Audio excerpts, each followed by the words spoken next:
Hello and welcome back to Retro Gaming Banter. In this video we are checking out the Wolfanoz 1TB RetroPie Image, which runs on a SSD. This version has been updated to what's called the final edition, which has a couple of bug fixes and adds a couple of new games. All the games you can see there's just under 25,000. We've got 3DO with 81 games, Amiga with 1,592, Amiga CD32 has 94 games, Amstrad CPC has 753, Apple II has 327 games, arcade games there's 2,383, Atari 2600, 662 games, the 5200 has 80 games, and the 7800 has 58 games. The Atari 800 has 647 games, Atari Jaguar 28 games, and the Lynx has 76. And the last of the Ataris is the ST with 509 games.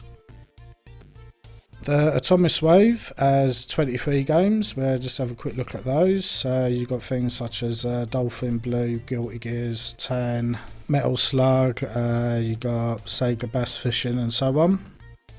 Commodore 64, you've got just over 3,000 games. The Fairchild Channel F is a new emulator, I believe. That's got 30 games. It's one of the earliest cartridge-based consoles. You've got the TRS-80, which I believe is new again. There's 365 games. ColecoVision with 140 games. Daphne has 14 games, and the Dragon 32 has 491 games. The Dreamcast has 278 games, so there's quite a few on here.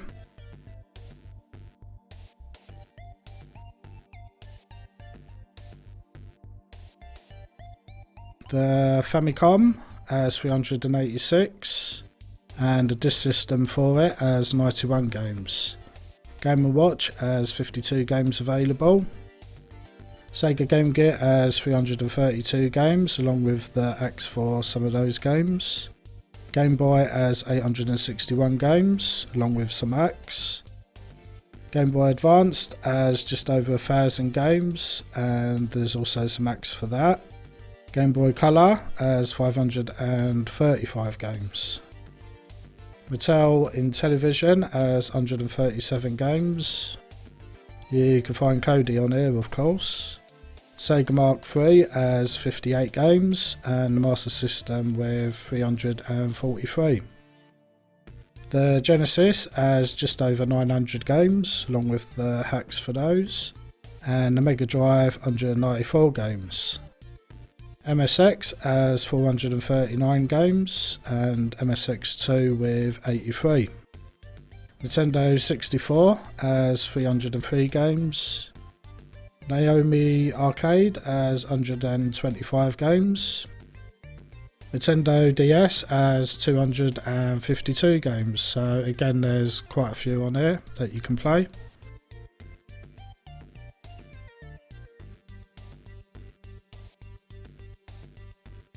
Neo Geo has 141 games, and the Neo Geo CD with 96. The NES has 864 games, along with hacks for those. Neo Geo Pocket has 9, and the colour version has 40 games. You have OpenBOR, which has a variety of games on there. The ORIC has 135 games. PC games, there's quite a few on there, so you've got 154. Some really good games on there.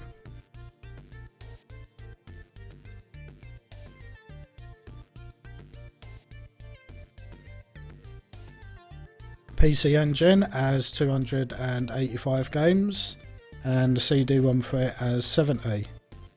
PCFX, you don't see that often. There's 28 games on there.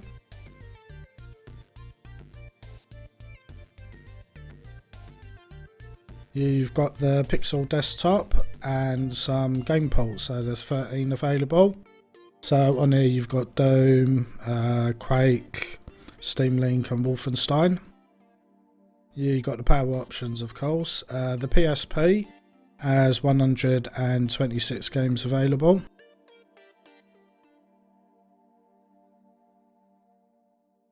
And PSP Mini's 294.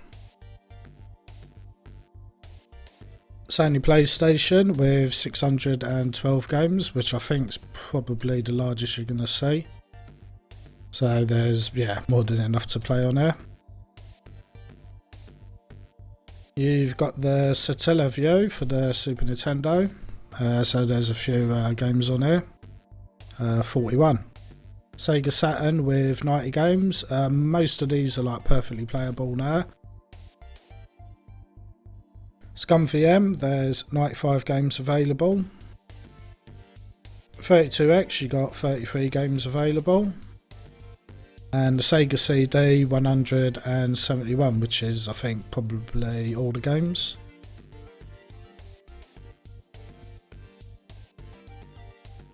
Super Famicom has 457 games. The SG 1000, 68 games. Super Nintendo 785, along with hacks for those. You've got the Super Nintendo CD, which has 29 games.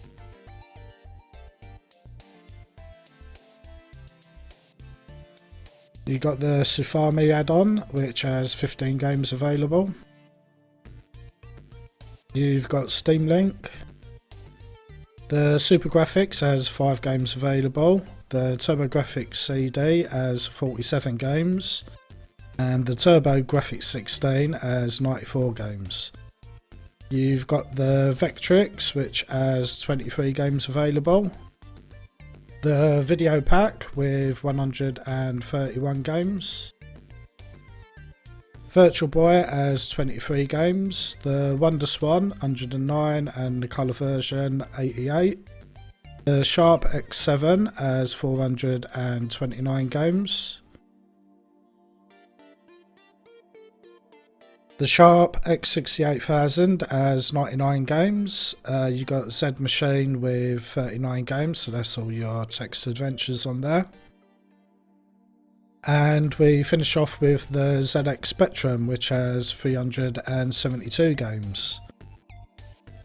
After this you have the game categories, which are very extensive. There's everything from genres of games to game characters and game series. You can disable these categories to speed up the boot time and navigation if you wish to. Let's check out some of the higher end systems and see how well they run. I am overclocking the CPU to 1750 GHz as recommended. Also recommended, if overclocking, is to have a good cooling fan for your Pi. I am using the RetroFlag NesPi 4 case, which is perfect as it also supports SSDs inside a mini NES cartridge. Let's first check out the Dreamcast. With some overclocking, games have been running very well and I did not spot any issues.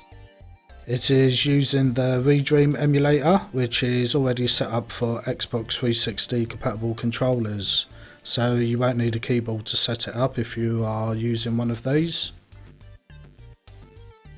The Atomiswave, which is also based on the Naomi board, is similar to the Dreamcast and is equally working just as great. Here's some brief footage from Metal Slug 6. Nintendo 64 emulation is overall very good with the Pi 4 overclocked. F-Zero X runs great and is very playable. Depending on the game you may see some occasional hiccups in frame rate, but nothing game breaking. PlayStation Portable emulation is overall okay and it definitely benefits from the overclocking to improve the frame rate. It will depend on the game you are playing for definite. You will still find games drop frame rates, such as God of War. You can try changing the rendering resolution to 1, which is the original PSP resolution, to improve the frame rate, but yeah, the graphics will look pony. PlayStation emulation is great. I did not experience any issues at all. There is a massive library of PlayStation games, over 600, and they should all run very well. Sega Saturn emulation has mixed results depending on the game you are playing. 3D games such as Daytona will see some lower frame rates even with overclocking, but many are still playable. 2D platform games such as Mega Man 8, however, will run very well.